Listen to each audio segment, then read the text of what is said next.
Hello guys, तो मैं लेकर आ गई हूँ आपके लिए न्यू मूवी एक्सप्लेनेशन। अगर आपको मेरी एक्सप्लेनेशन अच्छी लगती है तो वीडियो को लाइक, शेयर और कमेंट जरूर करें और चैनल पर नए हैं तो चैनल को सब्सक्राइब जरूर कर लें। तो बढ़ते हैं मूवी में बिना देरी किए। मूवी की स्टार्टिंग में हमारी फीमेल में लीड वू यूईवाई को दिखाया जाता है, जो मिस्टर लियू को सीड्यूस कर रही थी। मिस्टर लियू उसके करीब जाते हुए कहने लगते हैं कि तुम बहुत ज़्यादा सुंदर हो। यूवाई ने वहां पर एक कैमरा छुपा रखा था जिससे वह मिस्टर लियू की हरकतों को रिकॉर्ड कर सके। तभी बाहर से आवाज आती है, मिस्टर लियू तुम्हारी वाइफ आ गई है। जिसे सुनते ही मिस्टर लियू वहां से भाग जाते हैं। यूवाई तो बहुत ज्यादा खुश हो जाती है और मुस्कुराती हुई अपना कैमरा उठाती है और वहां से जाने लगती है। तभी एक सिक्योरिटी उसे देख लेता है और उसे पकड़ने जाता है। युवाई उसे धक्का देकर वहां से भाग जाती है। सिक्योरिटी उसे पकड़ने का ऑर्डर देता है।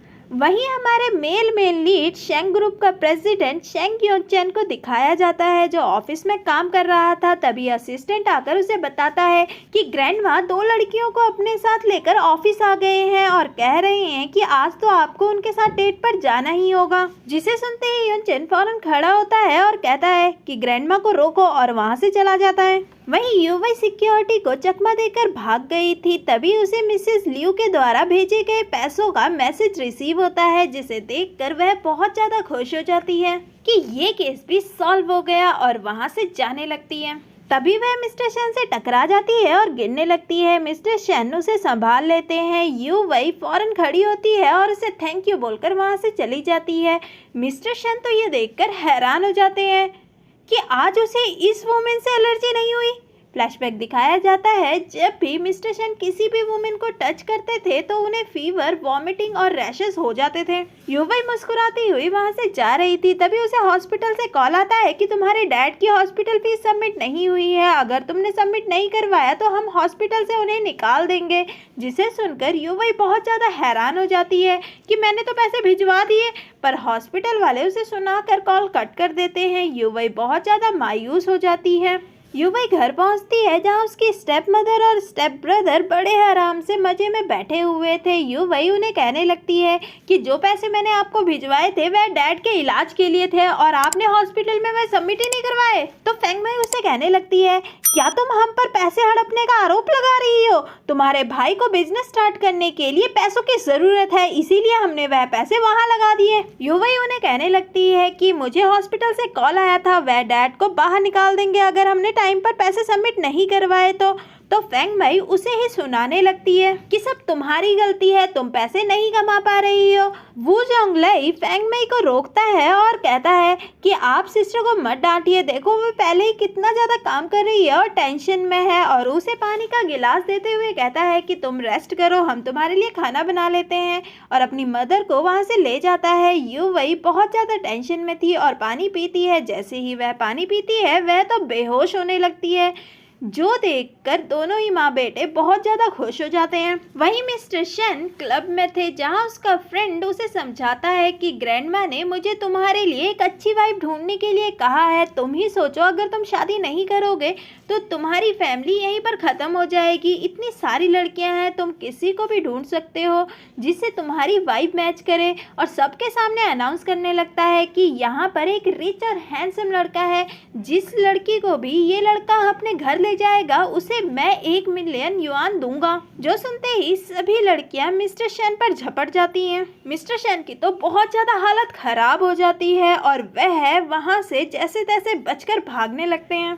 वहीं युवाई को दोनों माँ बेटे बॉस फेंग के हाथों 2 लाख में बेच देते हैं। युवाई तो दवाई के नशे में आ जाती है, उसकी आंखें हल्के हल्के खुलती है और जैसे ही वह बॉस फेंग को अपने सामने देखती है वह थोड़ी थोड़ी हैरान हो जाती है। बॉस फेंग ड्रिंक करने के लिए दूर जाता है तो युवाई मौका देखकर उसके सर पर वास फोड़ देती है और वहां से भागने लगती है। नशे की हालत में युवाई मिस्टर शेन से टकराती है और दोनों की सडन किस हो जाती है। मिस्टर शेन तो उसे देखकर हैरान हो जाते हैं। तभी वह पीछे देखते हैं कि वही लड़कियां उसके पीछे भाग रही हैं। मिस्टर वैन फौरन युवई को अपने साथ कार में बैठा लेते हैं और वहाँ से चले जाते हैं। मिस्टर शन को पता चल चुका था कि युवई को शायद किसी ने ड्रग्स दे दिए हैं, तो वह उसे बाथटब में फेंक देते हैं। पर युवई मेडिसिन के असर की वजह से खुद को कंट्रोल नहीं कर पा रही थी, तो वह मिस्टर शन के करीब जाने लगती है और उनसे हेल्प मांगती है। तो मिस्टर शन भी उसकी हेल्प कर देते हैं और उसे किस करते हुए उसके साथ इंटीमेट हो जाते हैं। मॉर्निंग में मिस्टर शन का फ्रेंड उसे होटल रूम में कपड़े देने आता है और उसे चिढ़ाने लगता है, तो तुमने लड़की के साथ नाइट स्पेंड कर ही ली। तो मिस्टर शन तो बहुत ज़्यादा एम्बैरेस हो जाते हैं और दरवाज़ा बंद कर देते हैं। वहीं आरती भी उठती है। जैसे ही उसे एहसास होता है कि रात को क्या हो गया, वह तो परेशान हो जाती है, क्योंकि उसने ही मिस्टर शन को वो सब करने के लिए फोर्स किया था। वह सोच ही रही थी, तभी मिस्टर शन वहाँ पर आ जाते हैं और उसे 1 मिलियन का कार्ड देते हुए कहते हैं कि लो, यही तो तुम चाहती थी ना। जिसे देखकर युवई को बहुत ज़्यादा गुस्सा आता है कि ये मुझे खरीदना चाहता है। तभी उसे हॉस्पिटल से मैसेज आता है, जिसे देखकर उसे अपने डैड का ख्याल आ जाता है कि उसे 1 लाख हॉस्पिटल में सबमिट करने हैं। वह मिस्टर शन से कहने लगती है कि मुझे ये नहीं चाहिए, मुझे तो एक। इतने में मिस्टर शन कहते हैं, अच्छा तो तुम्हें 1 बिलियन चाहिए, ठीक है मैं तुम्हें वह दे दूंगा, पर मेरी एक कंडीशन है।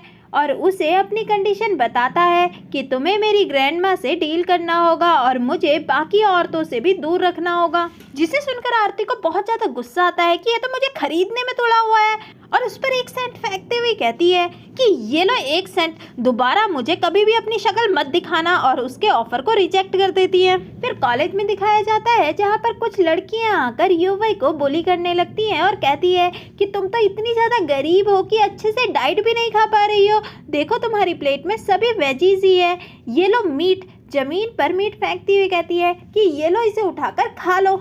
युवई को उसे देखकर वॉमिटिंग फील होने लगती है और वह वहाँ से चली जाती है।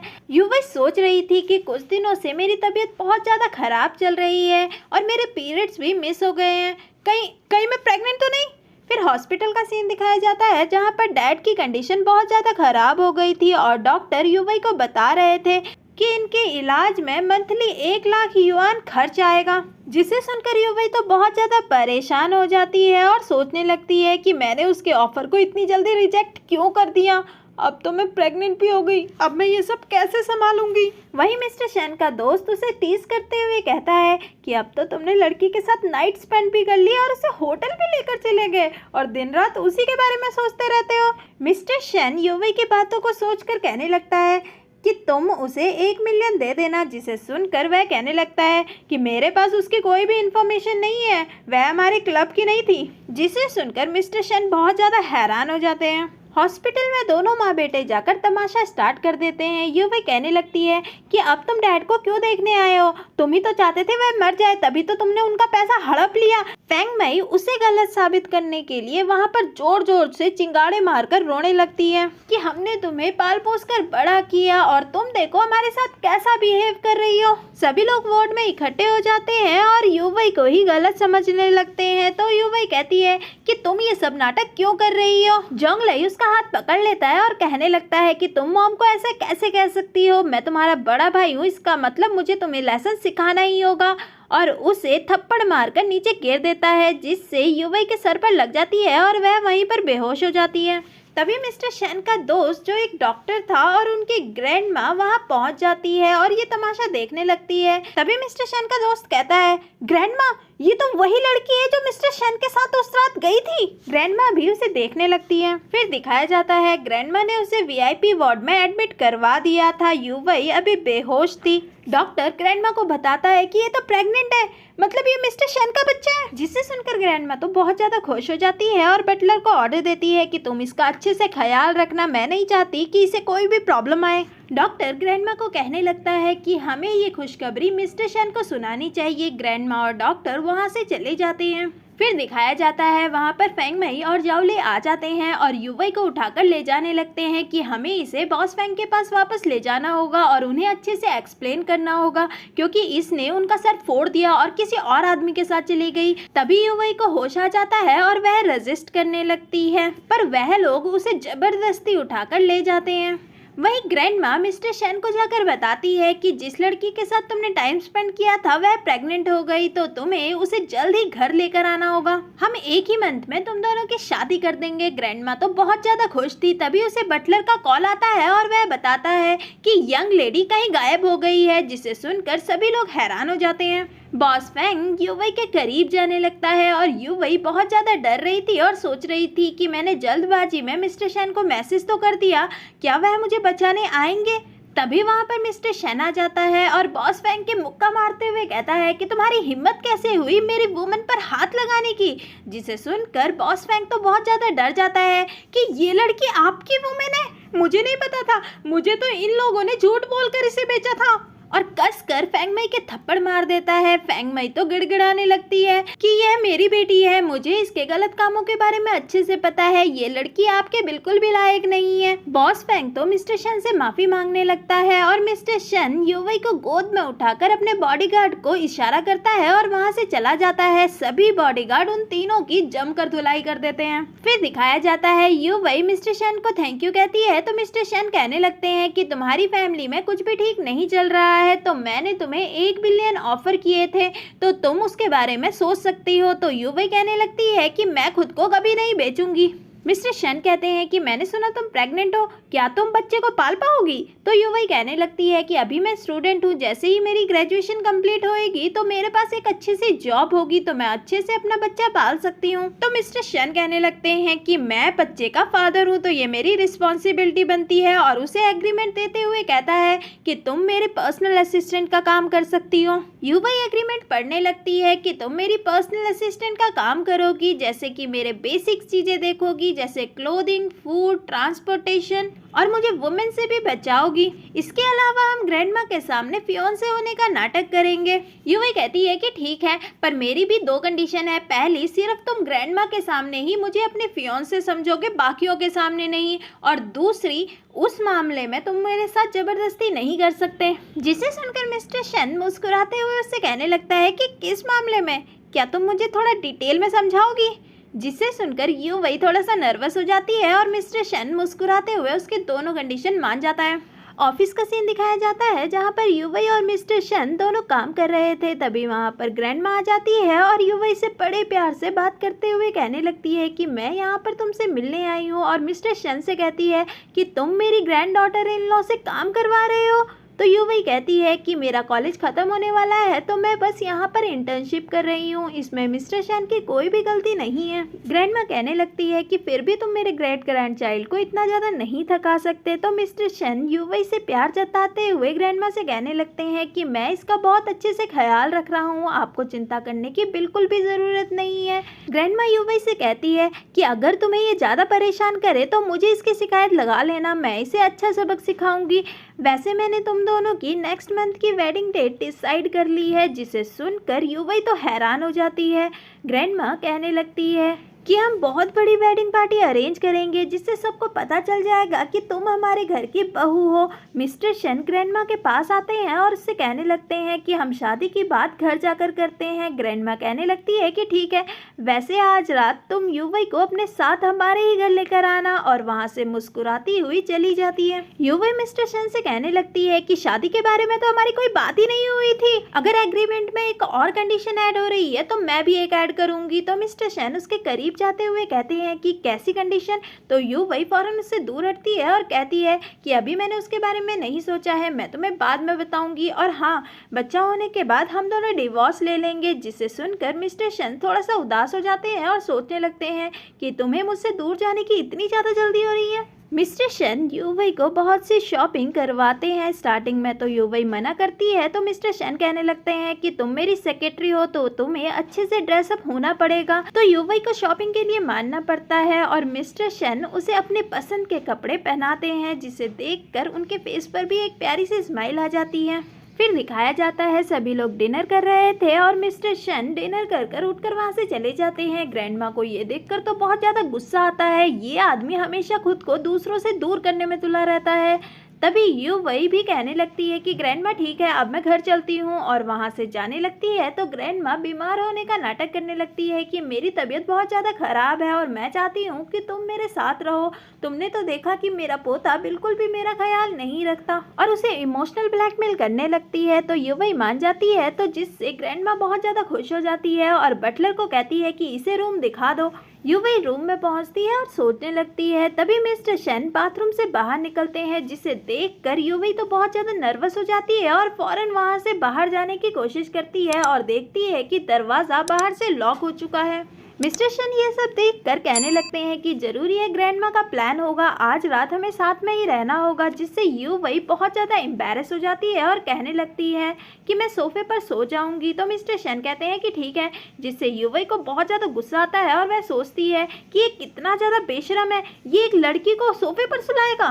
मिस्टर शन उससे कहने लगते हैं कि सोने से पहले तुम मेरे बाल सुखा दो, जिसे देखकर यू वही को बहुत ज़्यादा गुस्सा आता है और वह कहने लगती है कि मेरी ड्यूटी का टाइमिंग ख़त्म हो गया है। तो मिस्टर शन कहते हैं कि शायद तुम मेरी पहली कंडीशन भूल रही हो, तुम्हें मेरी बेसिक काम का ख्याल रखना होगा। यू वही को हार मानना पड़ता है और वह उनके बालों को सुखाने लगती है। मिस्टर शन यू वही को बड़े ध्यान से देखने लगते हैं और उसे उस रात की बात याद आती है, जिससे वह ऑटोमेटिकली उसके करीब जाने लगते हैं और ऑलमोस्ट उसे किस करने ही वाले थे। तभी यू वही को वॉमिटिंग फील होती है और वह तुरंत उससे दूर हट जाती है, जिसे देखकर मिस्टर शन को बहुत ज़्यादा गुस्सा आता है और वह कहने लगता है, क्या मैं तुम्हें इतना ज़्यादा डिस्गस्टिंग लग रहा हूँ जो तुम मेरे साथ ऐसा कर रही हो?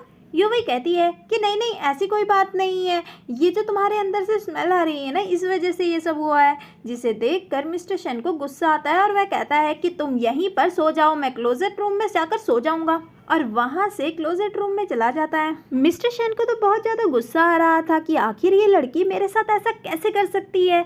वह बाहर जाकर यू वही को बताना चाहता था, तभी वह देखता है कि यू वही आराम से बेड पर सो चुकी है। तो वह चुपचाप अंदर चला जाता है और प्रेगनेंसी रिलेटेड बुक्स पढ़ने लगता है और उसके नोट्स बनाने लगता है। फिर ऑफिस का सीन दिखाया जाता है, जहाँ पर मिस्टर शन यू वही को एक के बाद एक काम देने लगते हैं, जिसे देखकर यू वही को बहुत ज़्यादा गुस्सा आता है।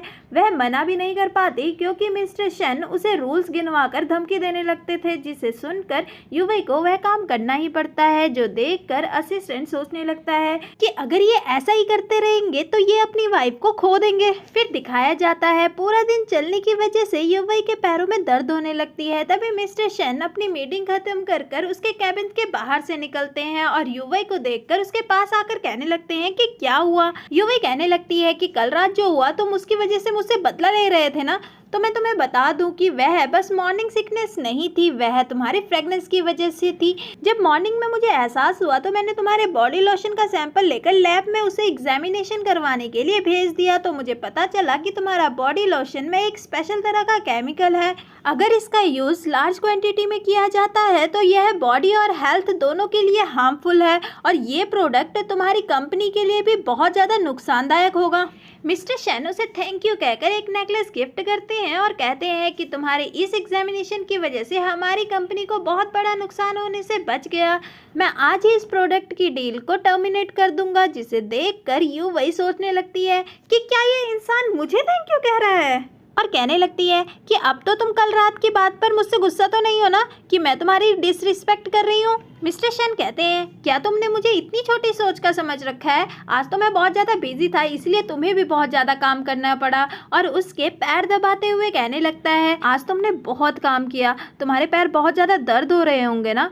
जो देखकर यू वही बहुत ज़्यादा इमोशनल हो जाती है और खुश भी हो जाती है कि ये आदमी मेरी कितनी ज़्यादा केयर कर रहा है। सीन शिफ्ट होता है, मैनेजर लियो यू वही के पास जाकर डॉक्यूमेंट देने के बहाने उसके करीब जाने लगता है, जिससे यू वही बहुत ज़्यादा अनकंफर्टेबल हो जाती है। तभी वहाँ पर सेल्स डिपार्टमेंट की सेक्रेटरी किम भी आ जाती है, जो उन दोनों को करीब देखकर कहने लगती है क्या तुम दोनों के बीच में कुछ चल रहा है। तो यू वही कहने लगती है कि जैसा तुम समझ रही हो वैसा कुछ भी नहीं है, मैनेजर लियो मुझे बस रिसर्च डिपार्टमेंट के बारे में बता रहे थे। तो सेक्रेटरी किम कहने लगती है कि कौन जाने तुम दोनों के बीच में क्या चल रहा है, क्या पता तुम ऊपर चढ़ने के लिए मैनेजर लियो का सहारा ले रही हो और उन्हें सिड्यूस कर रही हो। जिसे सुनकर यू वही को बहुत ज़्यादा गुस्सा आता है, वह भी उसे सुनाने लगती है। तो मैनेजर लियो दोनों को चुप करवाते हुए कहने लगता है कि पता है मैं बहुत ज़्यादा हैंडसम हूँ, पर तुम दोनों को मेरी वजह से लड़ने की कोई ज़रूरत नहीं है, जिससे दोनों ही मैनेजर लियू को चुप करा देते हैं और मैनेजर वहाँ से चला जाता है। सेक्रेटरी किम उसके पीछे जाने लगती है।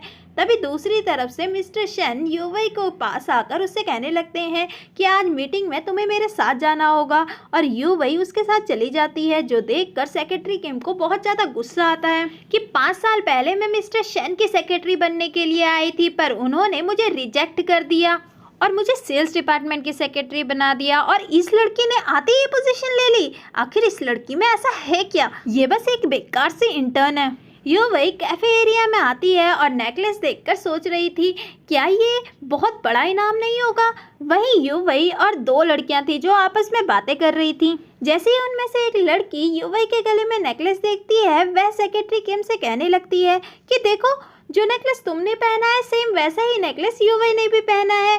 सेक्रेटरी किम ये देखकर कहने लगती है, ये नेकलेस मेरे बॉयफ्रेंड जनरल मैनेजर ने मुझे गिफ्ट दिया है और ये एक लिमिटेड एडिशन है, और ऐसा नेकलेस इस जैसे भिखारी बिल्कुल भी अफोर्ड नहीं कर सकते। तो लड़की कहने लगती है, मतलब युवई का नेकलेस नकली है? तो युवई कहने लगती है कि तुम लोगों को कैसे पता कि कौन सा असली है और कौन सा नकली? तो सेक्रेटरी किम युवई के पास आती है और कहने लगती है, अगर ये असली हुआ भी तो किसी ओल्ड मैन ने ही तुम्हें दिया होगा, तुम उसे पैसों के लिए सीडीयूज करती होंगी। तो मैं तुम्हें बता दूं कि आजकल ओल्ड मैन कॉलेज गर्ल्स पर बहुत ज़्यादा इंटरेस्टेड होते हैं, पर वह बस तुम्हारा फ़ायदा उठाते हैं और इस्तेमाल कर कर तुम्हें फेंक देंगे। युवई को बहुत ज़्यादा गुस्सा आता है और वह सेक्रेटरी किम के ऊपर पानी फेंक देती है और कहने लगती है कि तुम्हारे मुँह से बहुत ज़्यादा गंदी बदबू आ रही है, तो मैंने उसे धो दिया। और हाँ, मैंने सुना तुम्हारा बॉयफ्रेंड है। अगर तुम्हारी ऐसी मेंटालिटी रही तो जल्द ही तुम्हारा वो जनरल मैनेजर तुम्हें छोड़ देगा, और वहाँ से चली जाती है, जिसे देखकर मिस सेक्रेटरी किम को बहुत ज़्यादा गुस्सा आता है कि तुम खुद को समझती क्या हो, मैं तुम्हें सबक जरूर सिखाऊंगी। तभी वहाँ पर मैनेजर लियू आ जाता है, जिसे देखकर सेक्रेटरी किम के दिमाग में एक प्लान आता है और वह उसके पास आकर कहने लगती है कि मुझे पता है तुम युवई पर इंटरेस्टेड हो, मैं तुम्हारी उसे पाने में मदद कर सकती हूँ। तो मैनेजर लियू पूछता है कि कैसे? सीन शिफ्ट होता है। ग्रैंडमा युवई से कहने लगती है कि मैंने सुना तुमने मिस्टर शेन की बहुत बड़ी मदद की, मुझे बहुत ज़्यादा खुशी हुई। मैं चाहती हूँ तुम जल्द से जल्द हमारे घर की बहू बन जाओ। अब मैं बूढ़ी हो गई हूँ तो मैं तुम्हें एक गिफ्ट देना चाहती हूँ, मैं अपने शेयर्स तुम्हारे नाम ट्रांसफ़र करना चाहती हूँ। और उसे पेपर्स दे देती है, जिसे देखकर युवई तो बहुत ज़्यादा हैरान हो जाती है कि मैं ये शेयर्स कैसे ले सकती हूँ, हम तो शादी के तुरंत बाद डिवोर्स लेने की सोच रहे हैं। वहीं मिस्टर शेन सोचने लगते हैं कि अभी सारे डायरेक्टर्स मेरे कंट्रोल में नहीं है, अगर अभी युवई के नाम पर शेयर्स हो गए तो सारे डायरेक्टर उसे परेशान करने लग जाएंगे और उसके पीछे पड़ जाएंगे। मैं इन सब में उसे परेशान नहीं करना चाहता, और फौरन ग्रैंडमा को मना कर देता है। ग्रैंडमा नाटक करने लगती है कि मेरा बहू और मेरे पोते बिल्कुल भी मेरी बात नहीं मानते। तो मिस्टर शेन कहने लगते हैं कि हम इस बारे में बाद में बात करते हैं। तभी ग्रैंडमा की नज़र युवई के नेकलेस पर पड़ती है और वह मुस्कुराती हुई कहने लगती है कि ये तो वही नेकलेस है ना जो लास्ट ऑक्शन में हमने देखा था, जो 300 मिलियन का था। मतलब मेरे पोते ने पहला स्टेप ले लिया। युवई तो 300 मिलियन सुनकर बहुत ज़्यादा हैरान हो जाती है और फौरन नेकलेस को उतार देती है और कहती है कि मुझे ये सब नहीं चाहिए, अगर आप मुझे कुछ देना चाहते हैं तो मुझे बस अपना आशीर्वाद दे दीजिए। ये देखकर मिस्टर शेन को बहुत ज़्यादा गुस्सा आता है और वह युवई से कहने लगता है कि तुम फौरन ये नेकलेस पहन लो, क्योंकि मैंने तुम्हें ये गिफ्ट दिया है। ग्रैंडमा खुश होती हुई युवई को नेकलेस पहना देती है और उसे पेपर्स देने लगती है। तो मिस्टर शेन ग्रैंडमा से पेपर ले लेते हैं और कहने लगते हैं कि हम इस बारे में बाद में बात करते हैं, क्योंकि अभी युवई को डॉक्टर के पास चेकअप के लिए जाना है और उसे अपने साथ ले जाता है। युवई मिस्टर शेन को देखकर सोचने लगती है कि इसे क्या लगता है मैं इसकी प्रॉपर्टी ले लूँगी, और उसे कहने लगती है कि तुमने ग्रैंडमा के सामने बस बहाना लगाया ना। तो मिस्टर शेन कहने लगते हैं कि ये कोई बहाना नहीं था, तुम्हें सच में चेकअप के लिए जाना है। दोनों हॉस्पिटल जाकर चेकअप करवाते हैं, जहां युवई और बच्चा दोनों ही हेल्थी थे और वह बहुत ज़्यादा खुश थी। तो मिस्टर शेन युवई से कहने लगते हैं कि चलो अब तुम्हें क्लास के लिए जाना है। युवई तो हैरान हो जाती है कि कौन सी क्लास। फिर दिखाया जाता है दोनों प्रेगनेंसी योगा क्लास में थे, जहाँ पर एक फेमस डॉक्टर उन्हें एक्सरसाइज करवा रही थी। मिस्टर शेन भी वहीं पर बैठे सब कुछ देख रहे थे। तभी डॉक्टर कहने लगती है कि मैं पहली बार किसी हस्बैंड को अपनी वाइफ के साथ आते हुए देख रही हूँ, क्यों ना आप इन्हें इनकरेज करने के लिए हमारी मदद करें। और मिस्टर शेन को एक्सरसाइज के पोज करवाने लगते हैं। जो देखकर युवई को तो बहुत ज़्यादा हंसी आ रही थी। सभी लोग युवई से उसके हस्बैंड की तारीफ करने लगते हैं कि तुम्हारा हस्बैंड तो बहुत ज़्यादा काइंड है और तुमसे बहुत ज़्यादा प्यार करता है, इसी वजह से वह यहाँ पर आया है। जिसे सुनकर युवई के मन में भी लड्डू फूटने लगते हैं। क्लास खत्म होती है और मिस्टर शेन युवई से कहने लगते हैं कि मुझे डॉक्टर चांग से कुछ जरूरी बात करनी है, तुम कार में मेरा वेट करो। युवई वहां से जाने लगती है, तभी उसे ख्याल आता है कि वह अपना फोन क्लासरूम में ही भूल गई है। वह उसे लेने जाती है, तभी वह मिस्टर शेन और डॉक्टर की बातें बाहर से ही सुनने लगती है। मिस्टर शेन डॉक्टर से कहते हैं कि मैं चाहता हूँ कि आप हमारे न्यू प्रोडक्ट की स्पोक पर्सन बने, इसीलिए मैं आपसे बात करने आया हूँ। तो डॉक्टर सॉन्ग कहने लगती है कि मैंने आपकी कंपनी को पहले ही मना कर दिया, मैं किसी भी कंपनी के साथ पैसे कमाने के लिए काम नहीं करना चाहती। वैसे भी आप तो वही है ना जो सुबह अपनी वाइफ के साथ आए थे। मुझे आपको देखकर बहुत ज़्यादा खुशी हुई, पर मुझे अब पता लग रहा है कि आप बस मुझे इम्प्रेस करना चाहते थे। आप तो कितने ज़्यादा मतलबी हैं, आप बस यहाँ पर काम के लिए आए थे। मिस्टर शेन कहने लगते हैं कि आपको तो पता है कि मेरी वाइफ प्रेग्नेंट है। जो सुनकर डॉक्टर सॉन्ग उसे सुनाने लगती है कि मैं आप जैसे लोगों को अच्छे से जानती हूँ जिसे पैसों से अलावा किसी से मतलब नहीं है। तुम यहाँ पर बस अपने काम के लिए आए थे, अपने बच्चे का फायदा उठा रहे थे। ये सब सुनकर युवई को बहुत ज़्यादा गुस्सा आता है और वह गुस्से में अंदर जाकर अपना फ़ोन उठाती है और कहती है कि मैं बस यहाँ पर अपना फ़ोन लेने आई थी, तुम अपनी बात कंटिन्यू कर सकते हो। और वहाँ से जाने लगती है तो मिस्टर शेन फौरन उसे रोकता है और कहता है तुम मिसअंडरस्टैंड कर रही हो। युवई उस पर गुस्सा करते हुए कहने लगती है कि माना तुम बहुत बड़ी कंपनी के प्रेसिडेंट होंगे, अगर तुम मेरा फ़ायदा उठाते तो मैं फिर भी बर्दाश्त कर लेती, पर तुमने एक बच्चे का फ़ायदा उठाया है। तुम मुझसे कोई भी बात मत करो तो अच्छा ही होगा। और वहाँ से चली जाती हैं। मिस्टर शेन भागते हुए उसे रोकने के लिए उसके पीछे जाने लगते हैं, तभी वहां पर एक प्रेग्नेंट लेडी के पैरों पर क्रैम्प्स आ जाते हैं जिससे वह गिरने लगती है। तो मिस्टर शेन फौरन उस आदमी के पास आता है और उसे बताने लगता है कि तुम्हें क्या क्या करना चाहिए, जो देखकर डॉक्टर सॉन्ग भी बहुत ज़्यादा इम्प्रेस हो जाती है कि शायद इसने अपनी वाइफ के लिए बहुत ज़्यादा रिसर्च की है, तभी इसे ये सब पता है। और मिस्टर शेन के पास जाकर माफ़ी मांगते हुए कहने लगती है कि मैं अपने वर्ड्स वापस लेती हूँ, मैं आपके साथ कोऑपरेशन करने के लिए तैयार हूँ, पर आप ये सब अपनी वाइफ को कैसे एक्सप्लेन करेंगे। युवई मिस्टर शेन के बारे में सोच रही थी कि वह अपने ही बच्चे का यूज़ कैसे कर सकता है। युवई सोचते सोचते कैफे एरिया में पहुंचती है जहां पर सेक्रेटरी किम अपने बॉयफ्रेंड से बात कर रही थी कि तुम मुझे फेक नेकलेस कैसे दे सकते हो। तो उसका बॉयफ्रेंड उस पर भड़क जाता है कि तुम एक गोल्ड डिगर हो, तो तुम्हें क्या लगता है कि मैं तुम्हें लिमिटेड एडिशन दूंगा। दोनों आपस में लड़ने लगते हैं। युवई ये सुनकर मुस्कुराने लगती है, जो सेक्रेटरी किम देख लेती है और गुस्से में उसके पास आकर कहने लगती है कि तुम क्या सोच रही हो, अगर मेरा नकली है तो क्या तुम्हारा असली है। तो युवई कहने लगती है कि क्या फ़र्क पड़ता है असली है या नकली, और वहाँ से मुस्कुराती हुई चली जाती है। सेक्रेटरी किम को ये देखकर बहुत ज़्यादा गुस्सा आता है और वह मैनेजर को कॉल कर कर कहती है कि मैंने तुम्हारे लिए अपॉर्चुनिटी क्रिएट कर दी है, आगे का काम तुम संभालो। असिस्टेंट घबराता हुआ युवई के पास पहुँचता है और कहने लगता है कि आपके और मैनेजर ल्यू के बीच में क्या चल रहा है, देखिए ये फ़ोटो इंटरनेट पर वायरल हो गई है। और उसे युवई और मैनेजर ल्यू के करीब आने की फ़ोटो दिखाता है, जिसे देखकर युवई बहुत ज़्यादा हैरान हो जाती है। तभी वहाँ पर मैनेजर ल्यू भी आ जाता है और युवई के सामने नाटक करते हुए कहने लगता है मुझे नहीं पता ये फ़ोटो कैसे वायरल हो गई, वैसे भी मैं तुम्हें बहुत ज़्यादा पसंद करता हूँ, क्यों ना हम पब्लिक में जाकर सबके सामने अपने रिलेशनशिप को कंफर्म कर दें और ये न्यूज़ यहीं पर बंद करवा दें। युवई उसे साफ साफ मना कर देती है और कहती है कि मैं झूठी एक्सप्लेनेशन क्यों दूँ। फिर दिखाया जाता है सभी लोग युवई को देखकर गॉसिपिंग कर रहे थे कि ये लड़की ऊपर बढ़ने के लिए दूसरों को सीड्यूस करती है, क्या प्रेसिडेंट भी उनमें से एक है।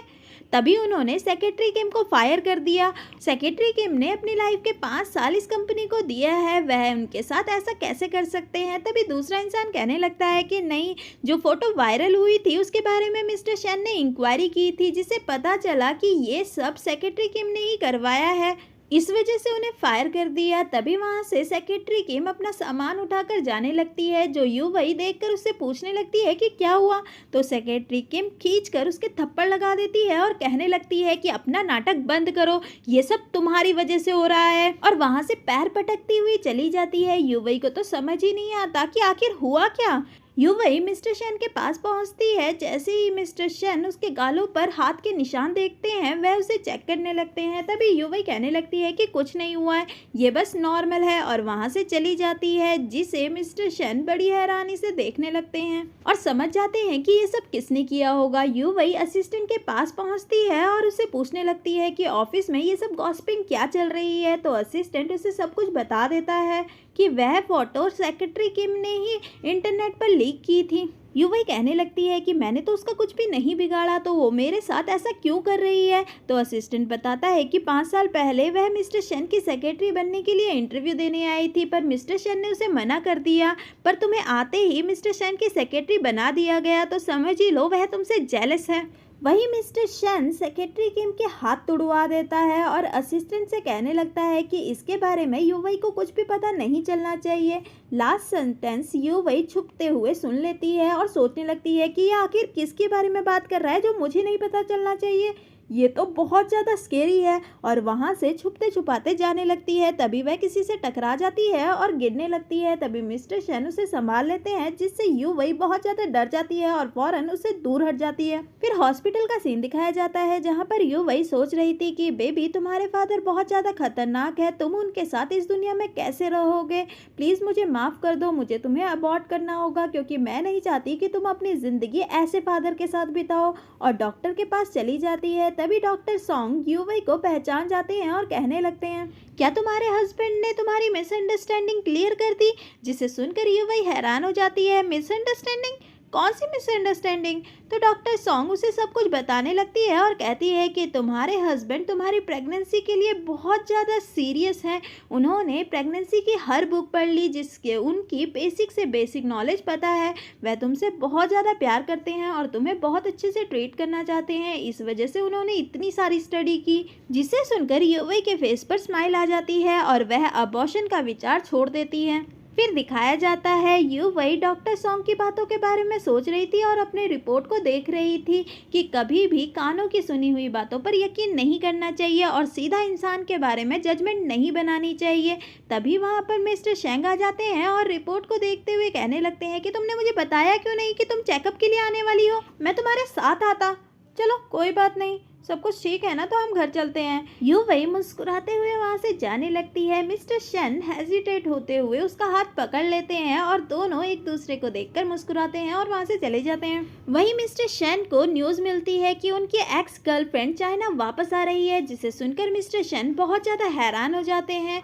वहीं ऑफिस में सभी लोग उसकी गर्लफ्रेंड के ही बारे में बात कर रहे थे कि लिन के क्विन एक टॉप मूवी स्टार है और मैंने सुना है कि मिस्टर शन और लिन रिलेशनशिप में थे, क्या वह दोबारा से एक होने वाले हैं। युवई को ये सब सुनकर बहुत ज़्यादा बुरा लगता है। वह मिस्टर शन के कैबिन में पहुंचती है और देखती है कि वहां पर एक बैंकेट हॉल तैयार करवाने के एग्रीमेंट बने हुए थे और साथ में ही पूरा प्रपोज और प्लानिंग लिखी गई थी। युवई सोचने लगती है कि क्या इसे इतनी ज़्यादा जल्दी हो रही है लिन के पास जाने की कि इसने लिन के वापस आते ही प्रपोज की भी प्लानिंग कर ली। फिर दिखाया जाता है असिस्टेंट युवई को बैंकेट हॉल में ले जाता है और कहने लगता है कि आपको यहाँ की सारी तैयारी अच्छे से संभालनी होगी, क्योंकि सर के लिए आने वाले गेस्ट बहुत ज़्यादा इम्पोर्टेंट हैं, कोई भी कमी नहीं रहनी चाहिए। और वहाँ से चला जाता है। युवई उसी के बारे में सोच रही थी, तभी वहाँ पर लिन आ जाती है और युवई से कहने लगती है, अच्छा तो तुम युवई हो, मैंने मिस्टर शन और ग्रैंडमा से तुम्हारे बारे में बहुत तारीफ सुनी है, पर अब मैं वापस आ गई हूँ तो मैं अपना काम अच्छे से संभाल सकती हूँ।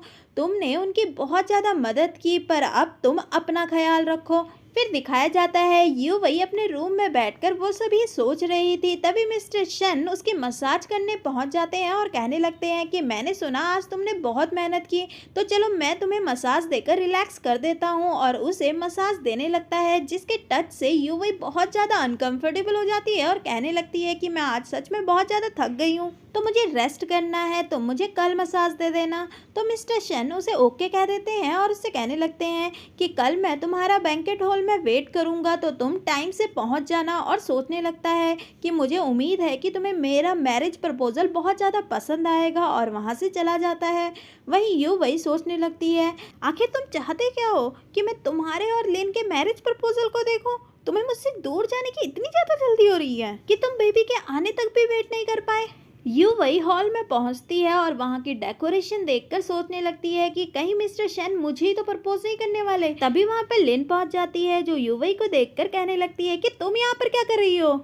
ओ हाँ, मैं तो भूल ही गई थी, मिस्टर शेन ने तुम्हें यहाँ पर हमारे मैरिज प्रपोजल के आई विटनेस के लिए बुलाया होगा। ये सुनकर युवई तो बहुत ज्यादा हैरान हो जाती है। तभी लिन को डायरेक्टर का कॉल आता है और वह साइड में जाकर बातें करने लगती है, जो उसे अभी बाहर बुला रहा था। लिन युवई को देखकर सोचने लगती है और फिर उसके पास आकर कहती है कि अभी हमें यहाँ पर रिहर्सल के लिए बुलाया है, शादी तो रात को है, तो मुझे अचानक से कुछ जरूरी काम आ गया है, तो मुझे अभी यहाँ से जाना पड़ेगा।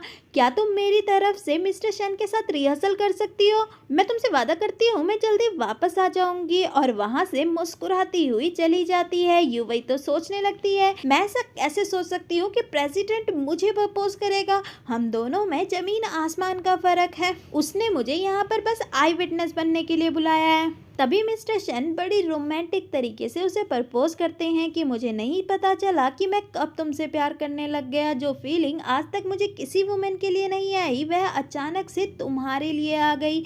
मुझे ये डर था कि कहीं तुम मुझे रिजेक्ट ना कर दो, पर बाद में मैंने सोचा कि लाइफ एक बार मिलती है, तो मुझे अपना प्यार तुमसे कन्फेस करना चाहिए। क्या तुम मुझसे शादी करोगी? युवई की आंखों में तो आंसू आ जाते हैं। वह इमोशनल होकर उसे हाँ कह देती है। मिस्टर शेन खुश होकर उसे रिंग पहनाते हैं और उसके गले लग जाते हैं। तभी वहां पर लिन भी आ जाती है, जो युवई देखकर सोचने लगती है कि मैं इतनी पागल कैसे हो सकती हूँ, ये बस एक रिहर्सल थी। फिर दिखाया जाता है युवई मिस्टर शेन के लिए लेटर लिखती है कि थैंक यू, तुमने मेरी जान बचाई, पर अब तुम्हारी गर्लफ्रेंड वापस आ गई है, तो मुझे अपनी पोजीशन छोड़नी होगी। और अपना सामान लेकर वहां से चली जाती है। वहीं मिस्टर शेन शादी के लिए बैंकेट हॉल में युवई का वेट कर रहे थे। तभी वहां पर असिस्टेंट आकर मिस्टर शेन को बताता है कि यंग लेडी जा चुकी है और उन्होंने ये लेटर लिखा है, और लेटर मिस्टर शेन को देता है। जैसे ही मिस्टर शेन लेटर पढ़ता है, वह तो हैरान हो जाता है और गुस्से में कहता है कि वो मुझे छोड़कर कैसे जा सकती है। तभी लिन उसके पास आ जाती है और कहने लगती है कि इतने इम्पोर्टेंट दिन में वह तुम्हें छोड़कर चली गई, तुम मेरे पास वापस क्यों नहीं आ जाते?